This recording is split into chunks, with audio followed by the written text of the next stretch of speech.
અરે ભાઈ અશ્વિન, તું તો ખરો માણસ છે હો. તારી સાથે આટલું બધું થઈ ગયું તો તારા મનમાં કઈ છે જ નહીં? શું? પેલા તું મને એમ કે શું થઈ ગયું મારી સાથે? એ ભાઈ, તું જેની નાનપણથી પ્રેમ કરે છે ને, જેના વગર એક પણ રહી ના શકતો, અને એની સાથે લગ્ન કરીશ એવું તો આખા ગામને કહેતો હતો, અને આજે એની જીવથી વાલી જાનુ છે ને, એના લગ્નની વાતો થઈ રહી છે, અને તું મને સવાલ કરે છે કે શું થયું? એટલે તું મારી જાનુની વાત કરે છે? હા, હું તારા જાનુની જ વાત કરું છું. એના લગ્નની વાત સાંભળી મારા રૂવાટા ઉભા થઈ ગયા, અને મને થયું કે આ વાત સાંભળીને મારી આવી હાલત થઈ છે તો મારા દોસ્ત અશ્વિનની શું હાલત થશે. એટલે હું દોડતો દોડતો તારી પાસે આવ્યો, પણ તું તો સાવ બિંદાસ બેઠો છે. શું તેના લગ્ન બીજે થશે એને તને કઈ વાંધો જ નથી? વાતો હોય ને મારા ભાઈ, કેમ ના હોય? કેમ કે હું મારા જીવથી વધારે પ્રેમ કરતો હતો. આજે તને એક વાત કહેવું છું, ધ્યાનથી સાંભળી લે અને તારા મનમાં ઉતારી લે, અને તું મને કહેજે મારે ખુશ રહેવું જોઈએ કે દુઃખી રહેવું જોઈએ. જો ભાઈ, પ્રેમ કરવો અને પ્રેમને સમજવો જમીન આસમાનનો ફરક હોય છે. પ્રેમ કરવાવાળા ખાલી એમ જ વિચારતા હોય છે, ના એમના મમ્મી પપ્પાનું વિચારે છે, ના એમના પરિવારનું. ખાલી એમને તો એટલું લક્ષ્ય હોય છે, ગમે તે કરીને લગ્ન કરી લઈએ, અને કશું વિચારતા નથી ભાગીને આપણે ક્યાં જશું, શું કરશું. બસ ખાલી જ્યાં સુધી રૂપિયા હોય ત્યાં સુધી તેમને રહેવાની સગવડ હોય ત્યાં સુધી ખુશી ખુશી રહે છે, અને જ્યારે રૂપિયા પટી જાય ત્યારે તેમનું એવું ટેન્શન ચાલુ થઈ જાય છે, અને હવે રૂપિયા વગર શું કરશું અને ક્યાં જશું. ત્યારે તેમને ભાન આવે છે કે લગ્ન પહેલાં થોડું ઘણું વિચારી લીધું હોત તો કેટલું સારું હોત. હવે આપણે ઘરે શું મોઢું લઈને જઈશું? એ સમયે લોકો પસ્તાયા સિવાય કંઈ રસ્તો જ નથી હોતો. પણ જ્યારે એમના સામેવાળા લગ્નની વાત આવે ત્યારે બધું વિચારે છે. લગ્ન કરીને આપણે શું કરશું, ક્યાં જશું, કઈ રીતે રહીશું, અને આપણે ગયા પછી આપણા મમ્મી પપ્પાનું શું થશે, અને આ બધું વિચારીને એ છેલ્લે ડિસાઈડ કરે છે. નહીં તો સાથે રાજી ખુશીથી ત્યાં જ છોડી દેવો જોઈએ. તો શું તે રાજી ખુશીથી તારી જાનુનો સાથ છોડ્યો છે? હા ભાઈ, મેં રાજી ખુશીથી અને આગળ જતા મારી જાનુની લાઈફમાં જરાય તકલીફ ના પડે અને એ ખુશી જીવન જીવી શકે એ મેં માટે એનો સાથ છોડી દીધો છે. પણ ભાઈ, તે અત્યાર સુધી તો એને જીવથી વધારે પ્રેમ કરતો હતો, અને એની સાથે લગ્ન કરીશ આમ અચાનક એનો સાથ છોડી દીધો. એનું આટલું બધું ક્યારનો વિચારવા લાગ્યો? એનું કઈ કારણ? જો ભાઈ, મેં તને પહેલા જ કીધું તું, જો પ્રેમ કરવો અને પ્રેમનો સમજવો એ જમીન આસમાનનો ફરક છે. અને તારે જાણવું છે ને હું સિનુને વિશે કેમ આટલું વિચારવા લાગ્યો છું? તો સાંભળ.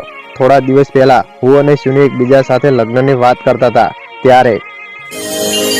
અરે અશ્વિન, આપણે એકબીજાને આટલો પ્રેમ કરીએ છીએ તો તને લાગતું છે કે હવે આપણે લગ્ન કરી લેવા જોઈએ? અરે તારી સાથે લગ્ન કરવાની એટલી ઈચ્છા તારી છે ને એટલી મારી પણ છે, પણ અત્યારે તું ડોક્ટરનું ભણે છે. અત્યારે તું એના ઉપર ફોકસ કર, અને જેવું તારું ભણવાનું પૂરું થાય એવા જ આપણે લગ્ન કરી લઈશું. અરે અશ્વિન, તને તો ખબર છે ને કે મારા મમ્મી પપ્પા નથી, અને મારા મોટા ભાઈ એમ જ કહે છે કે તારું ભણવાનું પૂરું થાય એની પહેલા મારે લગ્ન કરી દેવાના છે. તો અશ્વિન, મારા મોટા ભાઈ મને બીજે ક્યાંય પરણાવી દે તો ચાલો ને એના પહેલા આપણે લગ્ન કરી લઈએ. સિલુ, ઘરે જા. અરે મોટા ભાઈ, તમે પણ મોટા ભાઈ મારી વાત તો સાંભળો. હું તને ઘરે આવીને વાત કરું છું, હાલ તું ઘરે જા.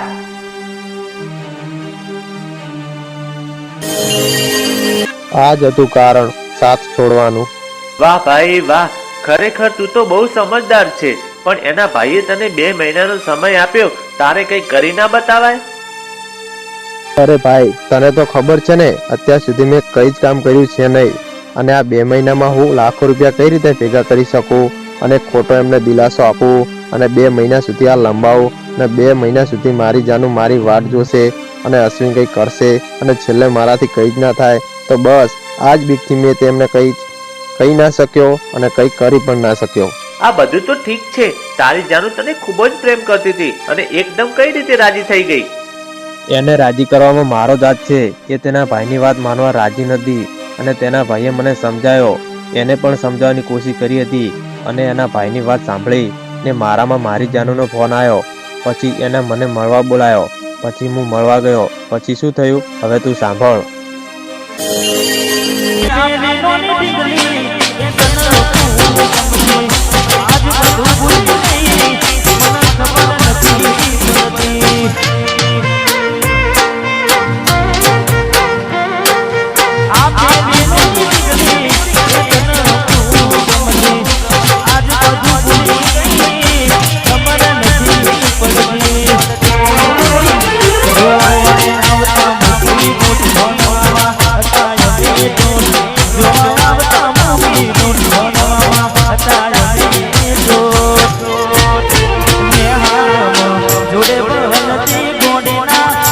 મારા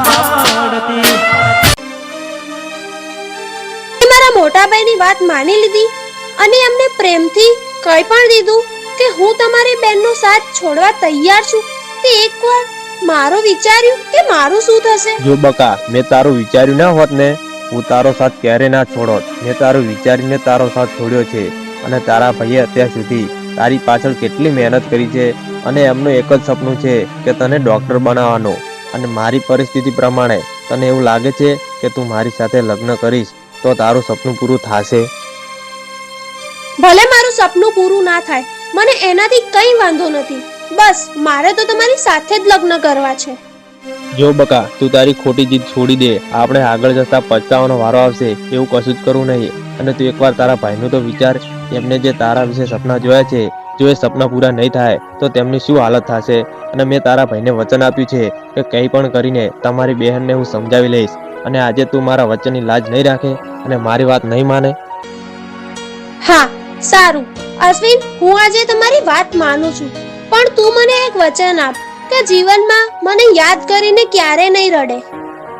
હું તને વચન આપું છું કે તારી યાદમાં હું ક્યારેય નહીં રડું. અને આ વચન તારે પણ મને આપવું પડશે. હા, હું પણ તને વચન આપું છું. સારું, તો હવે ઘરે જા. તારા ભાઈ તારી ચિંતા ઘરે કરતા હશે તો ઘરે જઈને તેમની ચિંતા દૂર કરી દેજે. સારું, ચાલ હું જાઉં. બાય. અરે ભાઈ, તારી આ વાત સાંભળીને મને પણ બહુ દુઃખ થયું છે. ચાલ ભાઈ, આપણે હવે ઘરે જઈએ.